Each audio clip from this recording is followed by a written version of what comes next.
Many people worry about the long-term stability of Social Security. They wonder if Social Security will survive two major problems in the 21st century: the rapid growth in the amount of retirees of baby boomers starting in 2010 and lasting until the 2030s, and the expected lower amount of workers supporting retirees after the 2030s. The first problem is caused by the retirement of baby boomers, the era of high birth rates that immediately followed the end of World War II. However, a trust fund was built by increased taxation in 1983 to pay for the retirement glut starting in 2010. It will cover the baby boomer retirements until about 2038 because most of the baby boomers will have passed away by then. The ratio of workers to retirees will then go back to a consistent, normal pattern starting in the 2040s.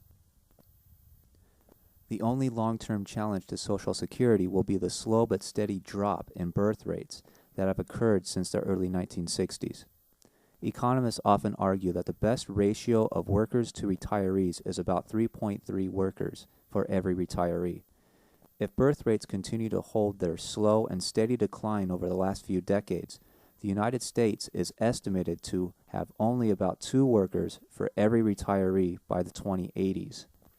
Slight changes in Social Security benefits or taxation are therefore necessary for the program's long-term health.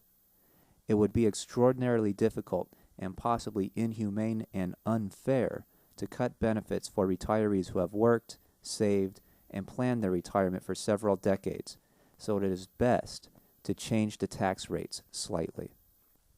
Workers pay into Social Security by having money withheld from their paychecks, but most Americans do not realize that workers only pay these taxes on the first $106,000 in yearly income, which means that the Social Security tax is entirely paid by middle-class and poor workers. Wealthy Americans whose yearly income often far exceeds the so-called tax ceiling pay a far smaller proportion of their wealth. The gradual shrinking of American birth rates will lower the worker-to-retiree ratio by about 1/3 by the 2080s, from 3 workers per retiree to 2.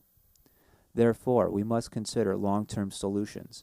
I am personally opposed to cutting retiree benefits on humanitarian and fairness grounds. Instead, we can solve the long-term shortfalls by slightly increasing OASDI payroll percentages and increasing the tax ceiling to the first $200,000 in yearly income. Social Security taxes should go down for the average worker, from 7.65% today to an even 7%.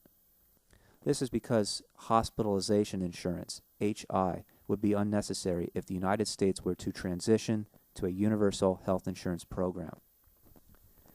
We must increase Social Security revenue by 1/3 to make up for the drop in workers to retirees.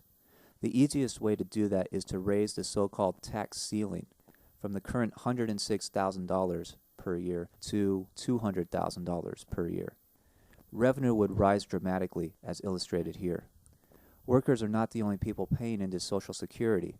Employers also pay into the system at an equal level. This should be kept in order to generate the necessary revenue. As one can see by reading this table, the proposal would increase revenue from about $686 billion per year at current rates to $932 billion per year under this proposal.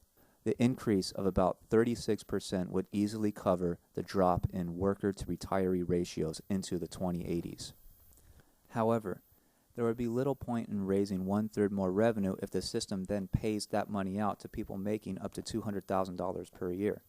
The long-term revenue shortfall problem would not be solved. The key to the proposal is that we should set a 7% tax rate on the first $200,000 of everybody's yearly income, but cap the benefits at $100,000. The altered tax rate and benefit system would look like this.